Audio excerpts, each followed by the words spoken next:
Hello tout le monde! Coucou les amis! On se retrouve pour une nouvelle série de questions-réponses, encore, c'est la troisième. Mais en fait ça vous plaît tellement que bon, on s'est dit qu'on n'allait pas s'arrêter là parce que des questions vous en avez tout le temps. Le problème c'est que je crois que vous en aurez tout le temps. Donc on n'est pas prêts de s'arrêter. C'est des formats qui vous plaisent parce que c'est des formats courts et efficaces. Nous ça nous plaît aussi. Et voilà, c'est parti! Je dois faire 2 heures de voiture avec mon hamster, est-ce que c'est un problème?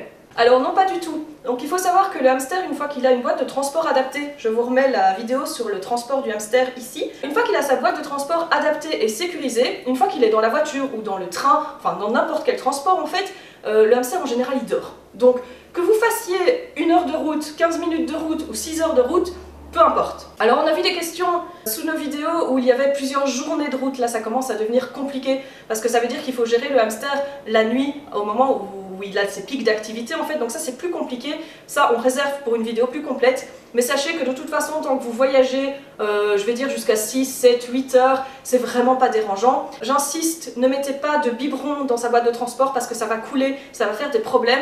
Par contre, toujours mettre un morceau de légumes pour l'hydratation, surtout si la route est longue, si vous avez 15 minutes c'est pas très grave, à partir d'1 heure ça commence à être important. Et faites en sorte que le hamster ait vraiment de quoi se cacher dans sa boîte de transport, qu'il soit tranquille, que la boîte de transport ne bascule pas, ne soit pas bousculé pendant le trajet, vous le laissez tranquille, vous laissez la boîte bien fermée, bien en sécurité, l'animal il va de toute façon dormir tout le trajet, il n'y a pas de problème. Si vous faites une pause, ne réveillez pas le hamster pour autant, il peut rester dans sa boîte, il n'y a pas de problème. Faites aussi attention que le hamster ne soit pas exposé au courant d'air, au froid ou au soleil évidemment pour ne pas que ça lui pose de problème, mais en dehors de ça, vous laissez la boîte de transport bien tranquille pendant tout le temps du trajet et il n'y a aucun souci, il peut faire jusqu'à 6, 7, 8 heures de trajet sans problème. Voilà, c'est tout pour aujourd'hui, j'espère que ça vous a plu. On espère que ce format vous plaît toujours autant. Donc comme d'habitude, on n'oublie pas de liker, de commenter et de vous abonner. Évidemment. On se retrouve très vite. Ciao ciao. Ciao.